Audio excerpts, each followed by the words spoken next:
Pada saat yang sama di Pondok Kayu Nyonya Fang, Hani telah mendengar penjelasannya tentang tugas yang akan diberikan kepadanya.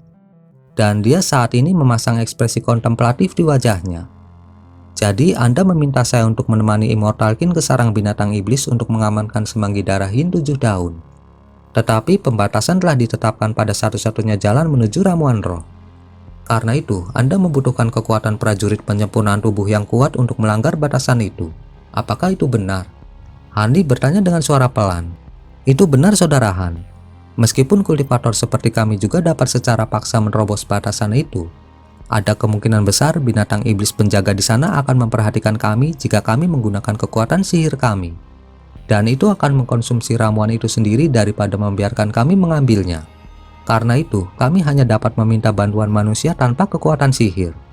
Tentu saja, saya tidak akan meminta Anda untuk mengambil resiko itu untuk saya secara gratis, Saudara Han. Saya pasti akan memberimu hadiah yang mahal setelah acara itu. Pria berjubah brokat itu menjawab dengan suara yang sungguh-sungguh. Hadiah yang bagus kan? Senyum tipis muncul di wajah Handi. Pria berjubah brokat itu menoleh padanya dengan tatapan penuh harap. Kolam 9 brakjit yang mendalam. Itu pertama kalinya aku mendengarnya. Ekspresi ragu-ragu muncul di wajah Handi. Itu tidak mengherankan, mengingat Anda tampaknya berasal dari negeri yang jauh, Saudara Han. Sekte Giok Emas kami bukanlah sekte yang terlalu besar. Tetapi semua prajurit penyempurnaan tubuh di daerah sekitarnya sadar akan sekte kami dan kolam. Anda hanya perlu bertanya-tanya untuk memverifikasi keaslian tawaran saya, kata pria berjubah brokat itu sambil tersenyum. Hani terdiam lagi setelah mendengar itu. Baru setelah beberapa lama, dia bertanya, "Saya hanya akan bertanggung jawab untuk melanggar batasan kan? Layanan saya tidak akan diperlukan di area lain." Hani menyatakan minatnya terhadap tawaran itu, dan pria berjubah brokat itu sangat senang. "Tentu saja, kami meminta bantuan Anda secara khusus untuk melanggar batasan itu. Anda dapat menyerahkan segalanya kepada saya dan saudara-saudara bela diri saya." Gelombang binatang baru saja mereda. Jadi jumlah binatang normal di sekitar sarang binatang iblis pasti sudah mengalami penurunan tajam. Itu akan menjadi kesempatan sempurna bagi kita untuk menyusup ke sarang dan mengambil ramuannya. Hani mengangguk dengan pandangan kontemplatif setelah mendengar itu. Sejujurnya, jika hadiahnya bukan kesempatan untuk mandi di 9 kolam brakjit yang mendalam, dia akan menolak permintaan itu. Lagi pula, benar-benar tidak ada alasan baginya untuk membantu beberapa junior tahap pembangunan fondasi mengamankan beberapa ramuan roh. Namun itu adalah hadiah yang dapat membantunya membuat terobosan dalam seni penyempurnaan tubuhnya. Dan itu adalah prospek yang sangat menggoda karena akan menyelamatkannya dari 10 tahun kultivasi yang sulit. Bagi Handi sekarang, dia harus menjadi lebih kuat sesegera mungkin untuk meningkatkan peluangnya untuk bertahan hidup di dunia ini. Jadi kesempatan untuk sepenuhnya menguasai seni Vajra memang sangat menggoda. Untuk master mantra formasi seperti dia, batasan apapun yang dibuat oleh beberapa binatang iblis tingkat rendah pasti tidak akan menimbulkan tantangan sama sekali. Baiklah, jika Anda dapat meyakinkan saya bahwa saya akan mendapatkan kesempatan untuk mandi di kolam 9 brakjit yang mendalam, maka saya akan setuju untuk mengamankan ramuan dengan Anda. Handi telah mengambil keputusan. Jadi dia mengesampingkan semua basa-basi dan langsung to the point. Pria berjubah brokat ini jelas sudah mendeteksi bahwa dia bukan prajurit penyempurnaan tubuh biasa. Jadi dia tidak perlu menyembunyikan apapun lagi. Perubahan nada suara Handi sedikit mengejutkan baik Nyonya Fang maupun pria berjubah brokat itu. Namun Nyonya Fang adalah wanita yang sangat cerdas, dan dia dengan cepat memahami alasan dibalik perubahan sikap Handi. Meski begitu, dia hanya tersenyum sambil tetap tinggal, menahan diri untuk tidak berkata apapun. Dapat dimengerti bahwa Saudara Han menginginkan jaminan dari saya. Keluarkan benda itu. Pria berjubah brokat meletakkan tangan di gelang penyimpanan di pergelangan tangannya, di mana liontin batu giok putih muncul di telapak tangannya. Sepasang kultivator muda sekte giok emas juga mengeluarkan barang-barang yang identik. Pria berjubah brokat mengumpulkan ketiga liontin batu giok sebelum menyerahkannya kepada Handi. Apa ini? Alis Handi sedikit berkerut saat dia melirik liontin giok itu. Sebuah segel mantra telah dilemparkan ke liontin batu giok ini, sehingga masing-masing mengandung gumpalan jiwa kami di dalamnya. Semua liontin ini dibuat berpasangan, dan jika ada murid sekte yang keluar dari sekte tersebut, liontin lainnya harus ditinggalkan di sekte. Dengan begitu, jika kami menghadapi masalah atau bahaya yang mengancam jiwa, para senior sekte kami akan dapat melacak kami menggunakan liontin ini. Tentu saja jika liontin ini dihancurkan, basis kultivasi kami juga akan terpengaruh secara negatif. Saya menawarkannya kepada Anda sekarang sebagai tanda itikat baik dan ketulusan. Jika Anda masih tidak mempercayai saya, maka saya tidak dapat melakukan apapun untuk mencoba dan meyakinkan Anda. Saya percaya Anda, Saudara Qin. Kita akan melakukan apa yang Anda katakan. Meskipun Handi tidak dapat melepaskan indera spiritualnya, matanya telah dibersihkan berkali-kali oleh air roh penglihatan terang. Jadi bahkan tanpa suntikan kekuatan sihir, dia bisa melihat kekuatan spiritual yang tertanam di dalam liontin batu giok.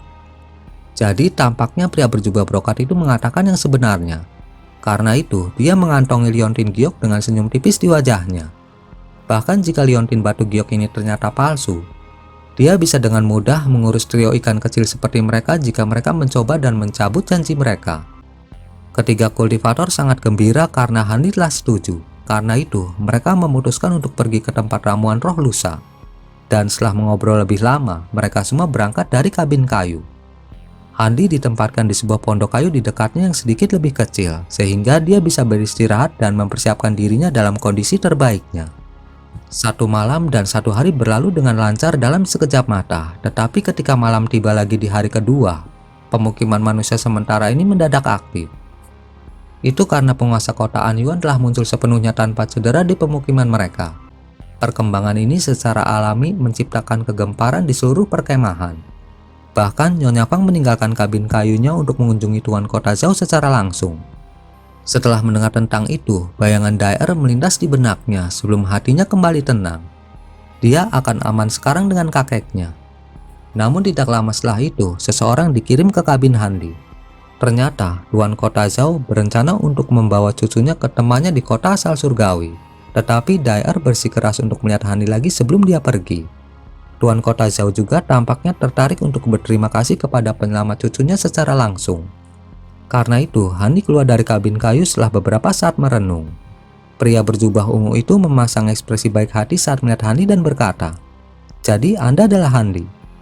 Saya harus berterima kasih kepada Anda karena telah menyelamatkan Daer saya yang berharga. Jika Anda menginginkan hadiah apapun, silakan untuk menyatakannya, dan aku akan melakukan yang terbaik untuk memuaskanmu." Pada saat ini, Daer bersamanya serta beberapa bawahan prajurit penyempurnaan tubuhnya. Mereka semua berdiri di pintu masuk perkemahan. Sepertinya mereka sedang bersiap untuk perjalanan panjang. Daer memegang erat pria berjubah ungu dengan salah satu tangan kecilnya, sementara dia menatap tajam ke arah Handi. Meskipun dia tidak mengatakan apa-apa, ekspresi di wajah kecilnya entah bagaimana tampak sedikit berbeda. "Aku tidak berniat meminta hadiah. Aku hanya kebetulan menemukan cucumu dan siapapun di tempatku akan melakukan hal yang sama," jawab Handi dengan suara acuh tak acuh. "Hehe, aku bukan orang yang terbiasa berhutang budi pada orang. Aku mendengar bahwa kamu telah menguasai lapisan ketiga seni Vajra. Seorang teman dari nenek moyangku juga kebetulan menggunakan kultivasi yang sama seni Vajra. Dan dia sudah menguasai lapisan keenam. Saya memiliki sesuatu darinya bertahun-tahun yang lalu. Anda dapat mengambil benda ini dan mencari keturunannya. Mungkin mereka akan dapat memberi Anda beberapa wawasan kultivasi yang berguna."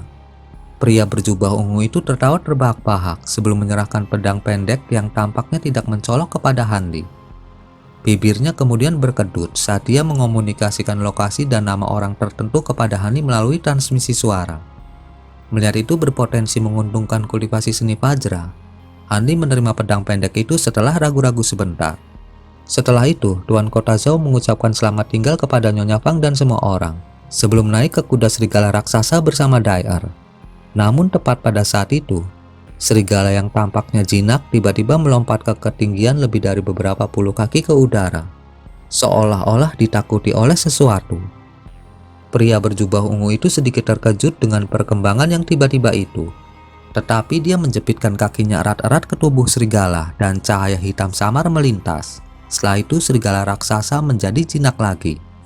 Semua orang juga agak terkejut melihat itu, tetapi tidak ada yang terlalu memperhatikannya. Bagaimanapun, tunggangan serigala raksasa ini pada dasarnya adalah makhluk liar. Jadi tidak jarang melihat mereka mengamuk dari waktu ke waktu. Sebaliknya, mereka semua menyampaikan kata-kata kekaguman kepada Tuan Kota Zhao atas kemampuannya mengendalikan serigala hanya dengan menjepit kakinya. Namun ekspresi Hani berubah tepat ketika cahaya hitam melintas di antara kaki pria berjubah ungu itu. Tapi dia dengan cepat menenangkan diri lagi. Saat pria berjubah ungu itu pergi ke kejauhan, semua orang mulai bubar. Hanya Hani yang tetap berdiri di tempat untuk waktu yang lama dengan ekspresi muram dan ragu-ragu di wajahnya. Tidak salah lagi, itu pasti Kimayat. Tapi kenapa dia mencoba mengambil Daer? Biarlah, aku akan membantunya lagi kali ini saja. Bayangan Daer yang menggemaskan menempel erat pada jubahnya muncul di benak Hani lagi, dan dia melihat sekilas sebelum berjalan menuju pusat perkemahan. Segera dia menghilang ke dalam malam. Setelah membuka jarak dari perkemahan, pria berjubah ungu itu segera memacu kuda serigalanya untuk berlari kencang. Bawahannya merasa itu agak aneh, tetapi mereka tidak terlalu memikirkannya saat mereka bergegas mengikutinya. Bawahan ini semua adalah prajurit penyempurnaan tubuh di bawah komando Tuan Kota Zhao. Adapun kepala pelayan dan pelayan, mereka tidak cocok untuk melakukan perjalanan yang begitu jauh, jadi mereka tetap tinggal di perkemahan. Setelah berlari lebih dari 50 km, sebuah bukit kecil muncul di depan.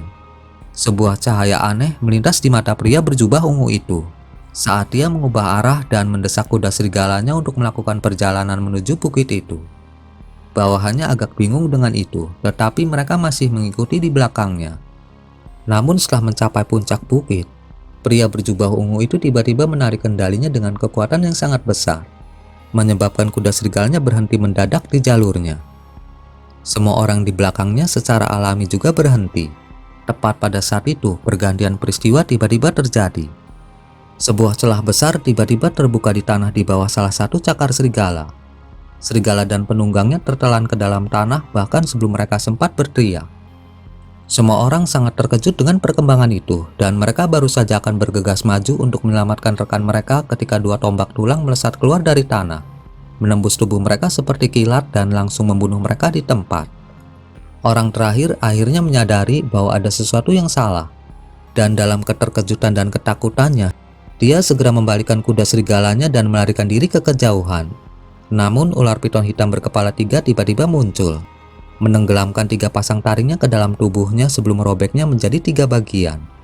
Tanah di bawah kaki kemudian bergetar ketika 2 iblis ular dan binatang serangga pasir besar muncul dari bawah tanah.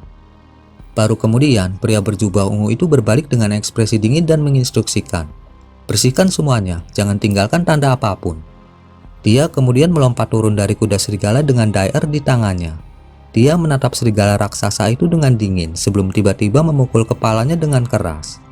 Serigala itu langsung tewas seketika dengan kepala hancur. "Binatang bodoh, kamu hampir menghancurkan penyamaranku." Pria berjubah ungu itu mendengus dingin.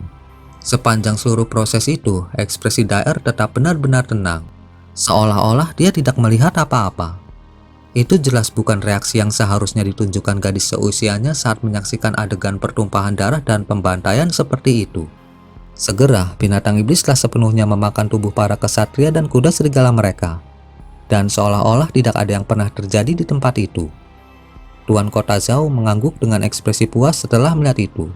Namun dia kemudian tiba-tiba mengangkat tangan, dan semburan ki hitam tiba-tiba muncul.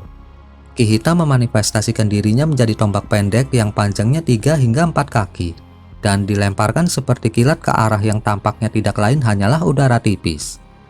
Ledakan keras meletus saat tinju emas berkilauan muncul entah dari mana, menghancurkan tombak yang mendekat. Cahaya keemasan samar kemudian melintas saat seorang pria muda muncul. Dia tidak lain adalah Handi. Dia entah bagaimana bisa menyembunyikan dirinya selama ini saat mengikuti Tuan Kota Zhao selama lebih dari 50 km dari perkemahan. "Bunuh dia." Mata pria berjubah ungu itu menyipit saat dia menyampaikan instruksi yang dingin. Ular iblis dan binatang pasir di bukit segera menerkam ke arah Hani serempak. Di antara mereka, ular iblis berkepala manusia tampaknya telah mengidentifikasi Hani sebagai orang yang telah menggagalkan upaya mereka untuk menyerang pasukan perusahaan Timur Surgawi. Dan ekspresi marah muncul di wajahnya. Itu melepaskan geraman rendah sebelum melemparkan 2 tombak tulangnya ke udara. Sementara itu, ular berkepala 3 di sampingnya juga melompat ke udara. Adapun binatang pasir itu, dia membuka mulutnya dan menembakkan semburan cairan hijau langsung ke arah Handi. Tidak, fasad tanpa ekspresi Daer akhirnya hancur setelah melihat itu. Sebaliknya, pria berjubah ungu di sampingnya tetap sama sekali tanpa ekspresi. Dalam menghadapi serangan bersama itu, senyum dingin muncul di wajah Hanli.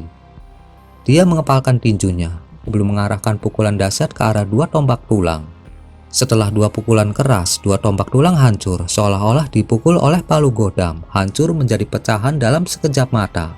Pada saat yang sama, semburan cairan hijau itu juga muncul di atas kepala. Tubuh Hanli segera bergoyang tanpa ragu-ragu, dan tubuhnya muncul beberapa puluh kaki jauhnya, meninggalkan jejak bayangan di belakangnya. Dengan demikian, cairan hijau itu tumpah ke tanah tempat Hanli berdiri beberapa saat yang lalu. Sejumlah besar busa putih segera mulai muncul ke permukaan, bersama dengan bau busuk yang melayang di udara. Cairan hijau ini jelas sangat korosif. Tepat pada saat itu, ular berkepala 3 menggunakan cairan hijau sebagai tabir asap dan menerkam Hanli seperti kilat. Hanli tampaknya benar-benar lengah, dan kedua bahu serta lehernya terjepit di antara rahang ular itu. Monster ular lainnya dan binatang pasir sangat gembira saat melihat itu, dan mereka segera berkumpul ke arahnya.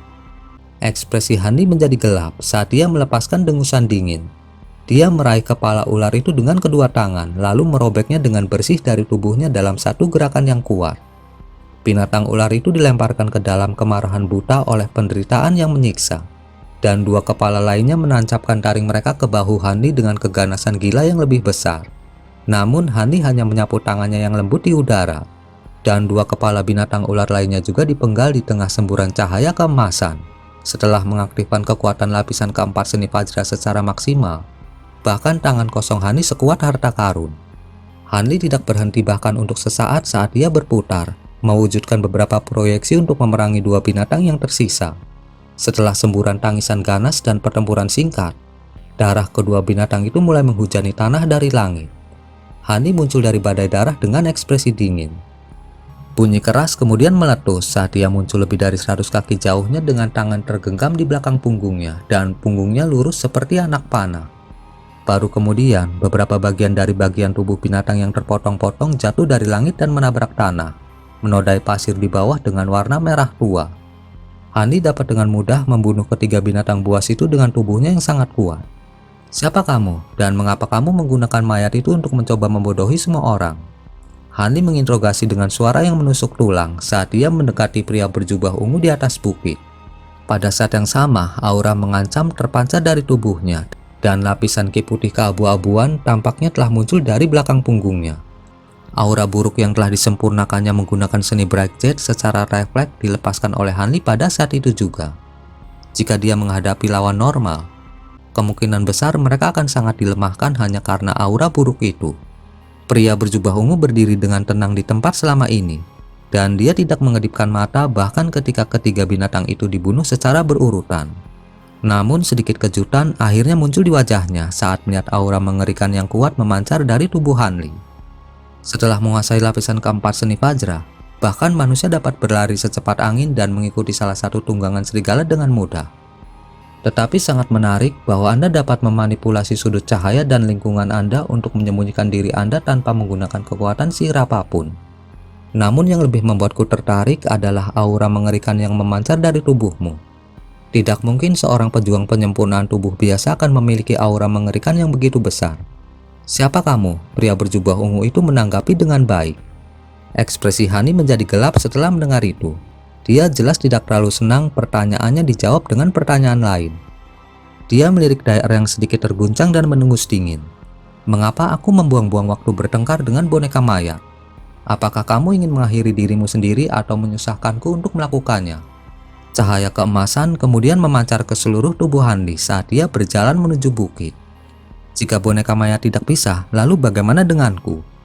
Tiba-tiba, udara di atas mayat itu berfluktuasi, memicu bola api hitam. Itu kemudian diringkas menjadi seorang wanita muda berjubah istana dengan ekspresi dingin. Begitu dia muncul, dia memelototi Hanli. Ketika dia mengenalinya sebagai manusia biasa, mulutnya melengkung dengan jijik dan perlahan mengangkat tangannya ke arahnya. Perasaan spiritual Hanli tidak mendeteksi apapun. Tetapi dari hubungannya dengan esensi ki duniawi dari tahap kultivasinya saat ini, dia bisa merasakan semacam bahaya yang tak terlukiskan. Begitu wanita itu muncul, dia berhenti dan ekspresinya sangat berubah. Begitu wanita itu mengarahkan tangannya ke arahnya, Hani menggigil ketika dia merasakan semua rambut di tubuhnya berdiri tegak. Sejak dia memasuki jalur kultivasi, dia belum merasakan bahaya yang begitu besar mendekatinya sampai sekarang. Seolah-olah karena refleks, Hani menggoyangkan lengan bajunya, melemparkan dua benda bundar ke telapak tangannya. Dia dengan cepat memegang mereka di depannya dan menatap wanita itu tanpa berkata-kata. Itu adalah dua bola seukuran kepalan tangan, satu hitam dan satu merah. Permukaan mereka mengalir dengan cahaya berkelap-kelip. Manik-manik penakluk abadi, dan ada dua. Kamu siapa? Bagaimana Anda memiliki harta itu? Wajah wanita itu sangat berubah setelah melihat dua manik-manik. Benang api hitam yang muncul dari gelangnya tiba-tiba menghilang dan dia berteriak dengan marah. Ketika Hani melihat wanita itu mengenali manik-manik dan bereaksi ketakutan saat melihatnya, dia merasakan gelombang kelegaan. Hehe, untungnya kamu mengenali mereka, katanya dengan nada tenang. Meski keringat dingin membanjiri tubuhnya, takut kultivasi wanita itu jauh melampaui apa yang dia harapkan. Jika manik-manik penakluk abadi tidak mengancamnya, dia akan benar-benar kurang beruntung. Tetapi bahkan dalam kasus ini, dia masih mengutuk dalam hati. Dia percaya dia hanya akan berurusan dengan sedikit benang jiwa binatang iblis yang mengendalikan boneka mayat, bukan kultivator iblis tingkat transformasi dewa. Mengapa iblis tingkat tinggi seperti itu muncul di dalam kota manusia? Meskipun manik-manik penakluk abadi menahannya, kecerobohan sekecil apapun akan berarti kematian baginya. Sebagai seseorang yang sebelumnya memiliki kultivasi transformasi dewa, dia mengerti betapa kuatnya dia. Saat ekspresi wanita berjubah istana itu goyah, dia menatap Hani dengan tatapan setajam pedang. Dia tidak menyembunyikan niat membunuhnya. Akhirnya, wanita itu dengan tegas bertanya, "Apakah Anda benar-benar percaya bahwa Anda dapat membunuh saya dengan manik-manik penakluk abadi itu?" Hani tetap tenang. "Aku mungkin tidak bisa, tetapi dengan dua manik-manik ini, aku memiliki peluang yang sangat tinggi untuk melukaimu." "Apakah begitu? Tapi pemurni tubuh sepele sepertimu tidak akan bisa lolos dari ledakan menggunakan manik-manik itu. Apakah Anda berencana untuk bunuh diri?" Wanita muda itu menyeringai. "Jika aku tidak menggunakannya, aku juga tidak akan bisa melindungi diriku sendiri." "Saya mungkin juga menggunakannya," Hani dengan acuh tak acuh menjawab. Alih-alih menunjukkan kemarahannya, wanita itu tersenyum dan berkata, "Meski begitu, apakah Anda benar-benar percaya saya tidak akan mengambil resiko beberapa cedera untuk berurusan dengan anjing seperti Anda?" Hanli tertawa kering dan menyipitkan matanya. "Tentu saja kamu tidak akan berani. Anda berada di wilayah manusia. Setelah Anda terluka, Anda tidak akan bisa menyembunyikan ki iblis Anda. Ketika Anda melarikan diri, Anda akan dikejar oleh kultivator tingkat tinggi lainnya. Jika saya ingat dengan benar, kehadiran kultivator iblis bermetamorfosis di wilayah manusia adalah pelanggaran perjanjian. Manusia akan bisa membunuhmu." "Seorang manusia kecil berani mengancamku, kamu cukup berani." Suara wanita itu melengkung, seolah-olah udara bergetar dan matanya menjadi ungu berkilau. Energi iblis yang aneh kemudian melilit pikiran Hanli. Saat Hanli menatap wanita itu, dia merasakan tatapannya diserap oleh matanya dan matanya yang tajam menjadi kosong. Ketika wanita berjubah istana melihat itu, hatinya sangat gembira dan dia menggerakkan lengannya untuk menyerang. Tapi pada saat itu, wajah kosong Hani berubah menjadi seringai mengejek dan cahaya biru bersinar terang dari matanya. Gelombang pusing menguasai pandangan wanita itu dan getaran besar mengguncang pikirannya, menyebabkan dia tersandung dan hampir jatuh ke tanah. "Teknik sihir agung, kau mengenali mereka?" Bahkan dengan indera spiritual sekuat wanita itu, dia menerima serangan balik dari mata rohani pada saat kecerobohan, tetapi dia dengan cepat pulih. Tetapi pada saat itu, dia memandang Hani seolah-olah dia telah melihat hantu. Dalam keheranannya, Hani memberinya senyum misterius dan berdiri tanpa bergerak di tempat. Wanita itu dengan cepat menyembunyikan keterkejutan di wajahnya dan tidak bisa menahan diri untuk tidak menatap Hani dengan bingung. Meskipun wanita itu sombong, dia menyadari bahwa Hani sama sekali bukan pemurni tubuh sederhana seperti yang terlihat. Wanita itu memandang dua manik abadi dan kemudian berbalik untuk melihat gadis tak berdaya di tanah. Dengan suara sedingin es, dia berkata, "Apa yang kamu pikirkan? Kita menemukan diri kita dalam kebuntuan." Setelah berpikir sejenak, Hani berkata, "Jika kamu melepaskan gadis itu, rekan Dawis dapat pergi." "Mustahil. Daer membawa garis keturunan langsung dari klan Ponik Hitam kami. Aku harus membawanya kembali." Wanita itu langsung menolaknya. Ketika Hani mendengar jawaban tegas darinya, hatinya tenggelam dan dia terdiam. Wanita muda itu juga tetap diam dan kedua belah pihak menemukan diri mereka dalam jalan buntu untuk sementara waktu. Setelah beberapa embusan angin berdesir melewati mereka, hanya keheningan yang memenuhi udara. Masih dipegang oleh mayat berjubah ungu, Daer memecah keheningan dengan suaranya yang lembut. "Paman Han, tolong jangan berkelahi dengan Bibi Xiao. Saya mengikutinya karena saya mau." Ketika Hani mendengar itu, dia mengerutkan kening. Adapun wanita itu, dia tetap tanpa ekspresi, tidak terkejut dengan kata-katanya. Khawatir, Hani bertanya dengan suara tenang. "Daer, apa yang kamu katakan? Apa kau tahu siapa dia?" "Aku tahu. Bibiku menggunakan teknik untuk mengajariku." Gadis itu mengangkat wajah kecilnya untuk mengungkapkan tekad yang kontras dengan usianya. Sebagai seseorang dengan pengalaman hebat, Hanli merasa aneh dan berteriak keras. "Sebuah teknik? Apa yang kamu lakukan padanya?" Wanita itu menyisir beberapa rambutnya dan dengan acuh tak acuh berkata, "Aku tidak melakukan apa-apa. Ada mutiara warisan klan Ponik Hitam yang masuk ke tubuhnya. Sedikit informasi mengenai klan Ponik Hitam diturunkan kepadanya. Tentu saja tidak ada cukup waktu baginya untuk mencernanya sepenuhnya, tetapi dia jelas memahami identitasnya sebagai setengah iblis." Ketika Hani mendengar itu, dia tiba-tiba menyadari. Meskipun dia tidak tahu detailnya, apa yang disebut mutiara warisan adalah harta yang disempurnakan untuk menampung pengalaman, teknik, dan bahkan fragmen jiwa dari generasi sebelumnya. Barang-barang ini memang ada dalam beberapa kapasitas di alam fana, tetapi kondisi untuk mewarisi harta karun seperti itu sangat menuntut. Jika salah satu tidak hati-hati, mereka bisa binasa. Tetapi yang lebih buruk lagi adalah bahwa warisan itu sering gagal untuk memberikan isinya sepenuhnya, hanya melewati 1/10 dari warisannya. Mutiara warisan klan Ponik Hitam pasti menakjubkan dengan cara yang dia tidak mengerti untuk melampaui kekurangan yang disebutkan sebelumnya. Dan ketika gadis itu sepenuhnya menyerap mutiara warisan, dia tidak akan lagi benar-benar menjadi dirinya sendiri. Setelah hening sejenak, Hani berkata kepada gadis itu, "Pikirkan baik-baik. Jika kamu memasuki klan iblis, kamu pasti kehilangan identitasmu sebagai manusia. Di masa depan, kamu tidak akan bisa melihat keluargamu di dunia manusia." Gadis itu menggelengkan kepalanya dan dengan sedih berkata, "Selain kakekku, aku tidak punya keluarga. Sekarang kakek seperti ini, tidak ada gunanya aku tinggal di sini lagi. Aku ingin tinggal bersama ayahku." "Kalau begitu, aku tidak akan memaksamu. Pergi dengannya." Hani menghela nafas dan berbalik, berjalan dengan langkah besar, tetapi masih memegang manik-manik di tangannya. Ketika wanita itu melihat betapa cepatnya Hanli pergi, wanita itu terkejut. Adapun gadis kecil itu, dia menggigit bibirnya untuk tidak mengatakan apa-apa lagi karena dia masih enggan berpisah dengan Hanli. Hanli muncul seolah-olah dia sedang berjalan, tetapi dia melakukan perjalanan dengan kecepatan yang mencengangkan. Hanya dalam beberapa saat, dia berubah menjadi titik hitam di cakrawala. Wanita muda itu memelototi Hanli dengan kebencian untuk waktu yang lama, sebelum akhirnya memutuskan untuk tidak menyerang. Kemudian dengan ekspresi yang tidak enak dilihat, dia melihat gadis di bawah dan berkata, "Daer, ayo pergi. Jika orang itu memberitahu kultivator tingkat tinggi tentang kehadiran kita, itu akan merepotkan." Ekspresi aneh yang kontras dengan usia muda Daer muncul di wajahnya dan dia dengan lembut berkata, "Dia tidak akan melakukan hal seperti itu." Wanita itu menggelengkan kepalanya. "Tidak ada manusia yang bisa dipercaya. Ayo pergi." Dengan mengatakan itu, wanita itu meraih Daer dan memanggilnya ke udara. Dengan Daer di sisinya, dia memerintahkan mayat berjubah ungu untuk membentuk gerakan mantra dan segera terbakar menjadi api hitam dan berubah menjadi abu. Sesaat kemudian, api hitam mengembun menjadi bola dan diserap ke dalam tubuh wanita itu. Wanita itu mengangkat tangannya dan sal muncul di atas kepalanya. Itu melilit mereka, berkedip dengan cahaya hitam sampai keduanya menghilang menjadi jejak asap.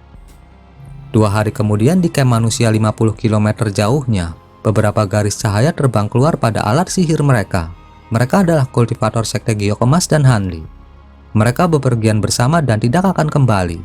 Tapi anehnya, Nyonya Fang, Zhang Kui, dan yang lainnya di perusahaan timur surgawi menutup mata terhadap hal itu dan tidak menyebutkan lebih lanjut tentang Hanli.